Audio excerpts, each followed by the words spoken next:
E aí, meus amigos, tudo bem? Estamos de volta aqui com o nosso curso de Direito do Consumidor. Vamos dar sequência ao estudo da relação jurídica de consumo.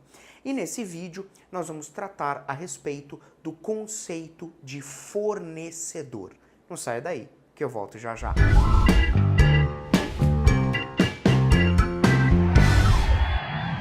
Muito bem, meus amigos, então retornando aí, no vídeo passado nós analisamos o conceito de consumidor. Na verdade, em 2 vídeos anteriores, nós pudemos analisar as espécies de consumidor que existem no nosso sistema.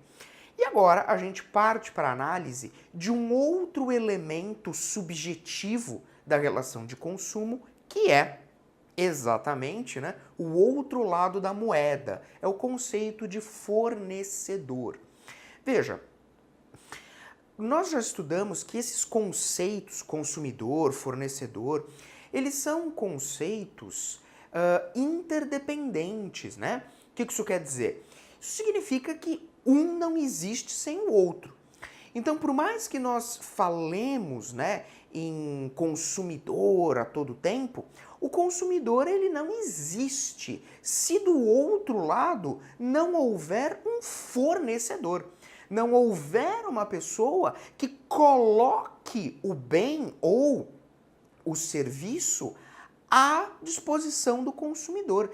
Não há que se falar, portanto, em relação de consumo se eu não tiver uma pessoa que insira o produto ou o serviço no mercado de consumo, né?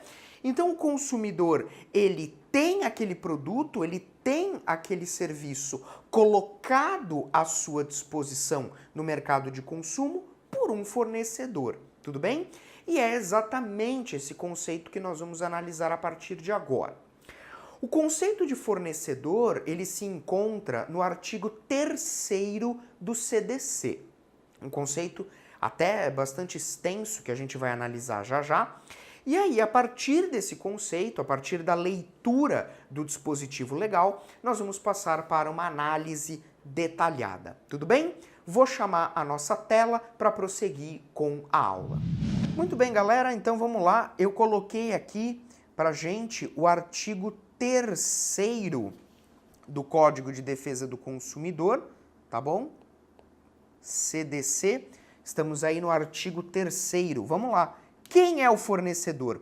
O fornecedor é toda pessoa física ou jurídica, pública ou privada, nacional ou estrangeira, bem como entes despersonalizados, que desenvolvem atividade de produção, montagem, criação, construção, transformação, importação, exportação, distribuição ou comercialização de produtos ou prestação de serviços.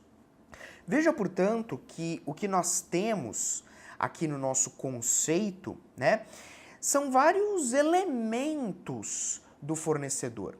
Então a gente precisa aí conversar sobre esses elementos que formam esse sujeito das relações de consumo. Então olha só, conceito de fornecedor, a gente logo de cara percebe que o Código de Defesa do Consumidor, ele diz assim: o fornecedor ele pode ser uma pessoa física, tudo bem? Ele pode ser uma pessoa física ou uma pessoa natural, mas ele também pode ser uma pessoa jurídica, tudo bem?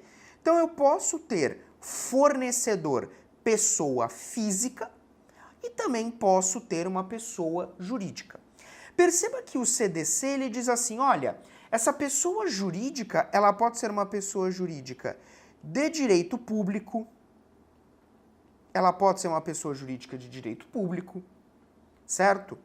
Pode ser uma pessoa jurídica de direito privado. Se ela for uma pessoa jurídica de direito privado, então isso significa que é o direito civil ou o direito empresarial que vai regular essa pessoa jurídica de direito privado. Note que se a pessoa for de direito público, isso significa que, em outras palavras, o Estado pode vir a ser fornecedor. Tudo bem? Então, eventualmente, o Estado vai poder ocupar o papel de fornecedor nas relações de consumo. Porque quando a gente pensa em pessoa jurídica de direito público, a gente pensa, por exemplo, numa autarquia, a gente pensa, eventualmente, numa fundação de direito público, tudo bem? Dentre outras. Então, o Estado pode ser fornecedor. Agora, você repara que lá no artigo 3º, nós temos um rol de atividades. Se você fizer a leitura novamente do artigo 3º, nós temos um rol de atividades. Ó, só para voltar aqui. Desenvolve atividade de produção, montagem, criação, construção, transformação, importação, exportação, distribuição ou comercialização.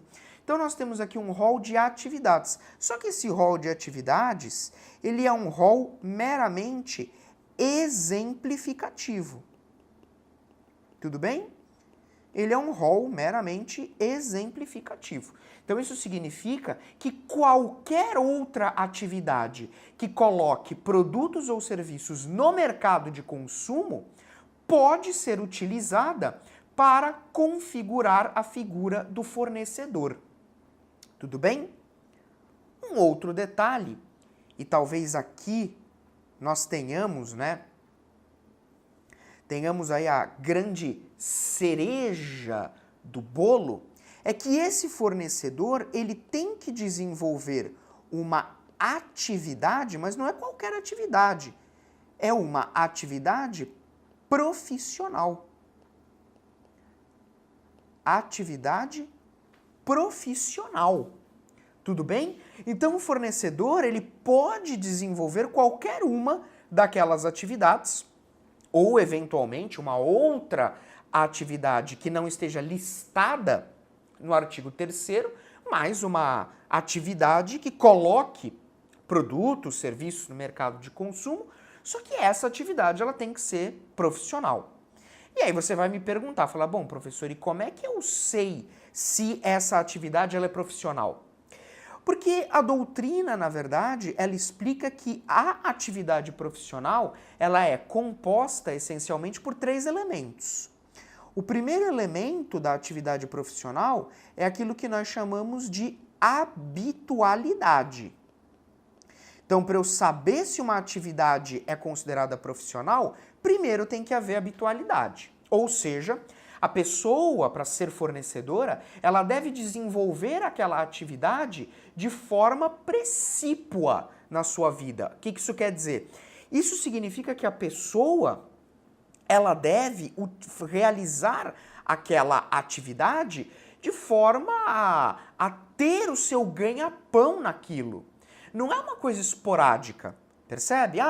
Veja, se eu vou vender um carro, se eu vou vender um carro, porque eu, pessoa física, eu quero vender esse carro para comprar um outro. Veja, via de regra, isso não é uma atividade profissional. Porque eu não vendo carros com habitualidade. Eu estou vendendo esse meu carro porque eu quero usar o dinheiro para comprar outro. Mas isso não faz de mim um fornecedor, pelo menos não numa primeira análise. Porque essa minha atividade, ela não é profissional. Porque eu não vendo carros com habitualidade, e sim eventualidade. De vez em quando eu vendo. Outro elemento que nós temos que ter é a especialização. Especialização. A atividade tem que ser habitual e tem que ser desenvolvida com especialização. Isso significa que aquele fornecedor, ele tem que desenvolver uma atividade com conhecimento técnico ou como alguns preferem, né? O fornecedor ele tem que ter o famoso know-how, né? Know-how naquilo que ele faz. Então ele é especialista naquilo. Então vamos ficar com o exemplo do vendedor de carros. Eu não sou vendedor de carros. Eu não vendo carros com habitualidade. E também eu não vendo carros com especialização. A minha atividade, ela não é considerada profissional porque eu não sou especialista na venda de carros. Percebe? Eu não sou especialista naquilo. Eu estou simplesmente desenvolvendo aquela atividade com aquele fim, aquele determinado objetivo, mas eu não tenho nenhum tipo de experiência com venda de carros, nenhum conhecimento técnico, tudo bem? E por fim, o terceiro elemento é a vantagem econômica. Vantagem econômica. Certo? Minha atividade será considerada profissional quando eu a desenvolver com habitualidade, com especialização e buscando uma vantagem econômica. Só que tem um detalhe. Quando a gente fala em vantagem econômica, não necessariamente essa vantagem econômica consiste num lucro, numa finalidade lucrativa. Veja, uma entidade beneficente, uma entidade filantrópica, eventualmente pode ser considerada fornecedora. Se, por exemplo, né, ela, de maneira habitual, de forma especializada, coloca no mercado de consumo produtos ou serviços, buscando uma remuneração. Como assim, professor? Eu não entendi muito bem esse lance da vantagem econômica. Olha, eu te explico. É o seguinte, imagina uma entidade filantrópica que ela resolve desenvolver uma atividade de venda de chocolates, tá? Então pense aí numa ONG, pense aí numa pessoa jurídica, uma associação, enfim, que resolve começar a vender chocolates e com o dinheiro da venda ela compra comida, ela compra produtos de higiene para pessoas carentes. Pois muito bem, nesse momento, essa entidade beneficente, essa entidade filantrópica, numa primeira análise, ela não está buscando lucro. Por quê? Porque o dinheiro que ela ganha vendendo chocolate, ela não está distribuindo entre os membros da pessoa jurídica, entre os associados, entre os sócios, não. O que ela está fazendo? Ela está pegando aquele dinheiro e ela está usando na compra de produtos para pessoas carentes. Isso não é lucro. Isso não é lucro. Mas isso é remuneração. Tudo bem? E a vantagem econômica, ela pode consistir num lucro ou ela pode consistir numa mera remuneração. Numa mera remuneração. Então, quando eu busco dividir a riqueza entre os membros daquela pessoa jurídica, né, entre os membros ali, os associados ou entre os sócios, eu quero um lucro. Cada um vai encher o bolso de dinheiro. É para isso que eles estão fazendo aquilo. Mas eu também posso ter, eventualmente, uma remuneração. Ou seja, você não está buscando ganhar dinheiro simplesmente por ganhar. Você quer aquele dinheiro para utilizar numa atividade filantrópica, por exemplo. Isso é uma remuneração. Então essa pessoa jurídica que está vendendo chocolate para ajudar pessoas carentes, ela eventualmente será considerada uma fornecedora. Se alguém, por exemplo, passar mal com o chocolate que ela está vendendo, ela vai acabar incidindo no regime de responsabilidade do Código de Defesa do Consumidor, porque ela está colocando produtos no mercado de consumo. Tudo bem? Por fim, uma última anotação que eu queria fazer é o seguinte. Essa atividade profissional que nós acabamos de ver, ela deve ser praticada, então a atividade profissional, ela deve ser praticada, atenção agora, ela deve ser praticada dentro do mercado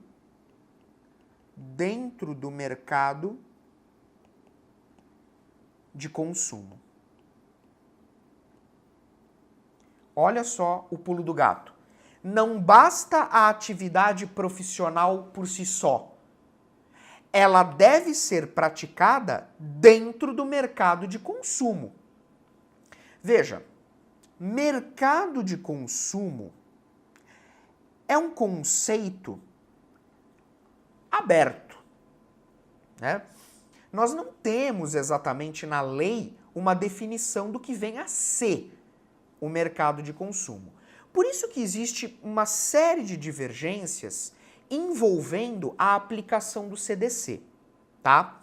Porque às vezes você tem uma determinada atividade, essa atividade é profissional, só que você fica na dúvida se ela está sendo exercida dentro ou fora do mercado de consumo.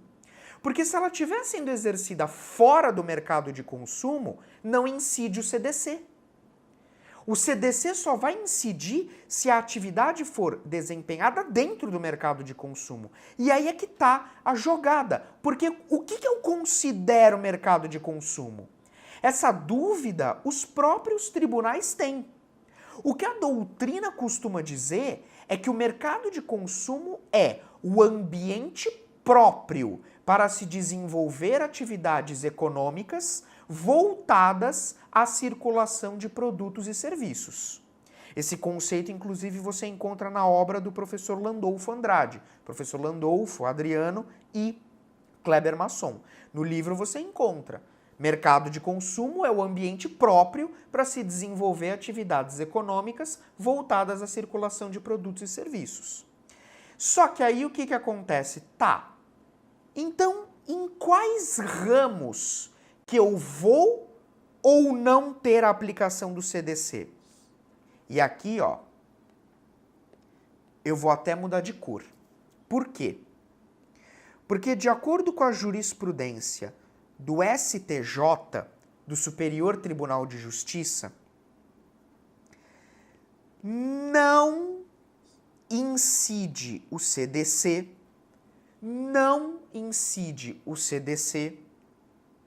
em serviços advocatícios. Em serviços advocatícios não se aplica o CDC, porque isso não é relação de consumo. Porque serviço advocatício é uma atividade praticada fora do mercado de consumo. Outro ponto, não se aplica o CDC a contratos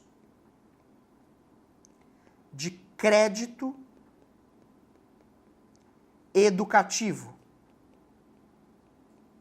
Não se aplica o CDC a contratos de crédito educativo, porque isso está fora do mercado de consumo. Não se aplica o CDC nas relações condominiais. Não se aplica CDC nas relações condominiais. Isso é praticado fora do mercado de consumo. Quem rege relação condominial é Código Civil e legislação especial.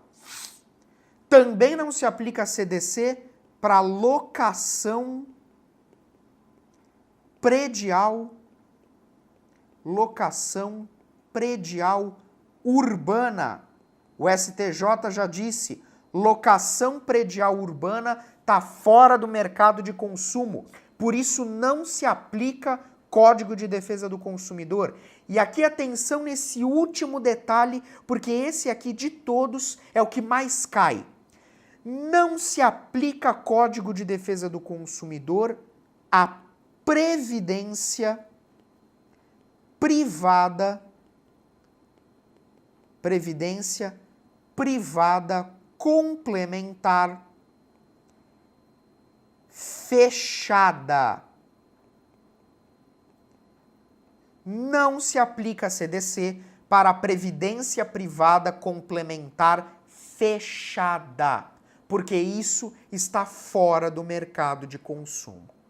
Então perceba que aqui é o grande ponto em que nós temos o papel da jurisprudência para solucionar os problemas, né? Porque às vezes a gente olha para uma atividade e a gente fala, incide o CDC. É uma atividade profissional, ela é desenvolvida com habitualidade, com especialidade, ela busca vantagem econômica, seja por meio de lucro, seja através de mera remuneração. Só que tem um detalhe. Pode até ser uma atividade profissional, mas ela não é praticada dentro do mercado de consumo, como esses exemplos que eu citei. Aliás, eu não, né? São exemplos que o STJ já decidiu que não há incidência do CDC. Então, nesses casos aqui, as atividades estão sendo desenvolvidas fora da relação de consumo. Tudo bem? Bom, meus amigos, então é isso. Neste vídeo, trabalhamos o conceito de fornecedor, o segundo elemento subjetivo das relações de consumo, ok? Espero aí que o assunto tenha ficado claro. Eu sei que no final, né, quando a gente fala um pouquinho sobre mercado de consumo, é natural que muitas dúvidas acabem surgindo, né? Poxa, mas o que é mercado de consumo? Quais atividades estão inseridas no mercado de consumo e quais não estão? Né? Eu citei apenas alguns exemplos, mas nós temos uma jurisprudência muito farta sobre o assunto. Naturalmente, ao longo do curso, nós vamos trabalhando outros aspectos, outras atividades que estão ou não inseridas no mercado de consumo. Esses outros pontos, eles vão sendo diluídos ao longo do curso, ok? Próximo vídeo, nós analisaremos o conceito de produto e serviço. E aí, fecharemos a análise do quarto ponto do nosso curso, que é a relação jurídica de consumo. Até lá!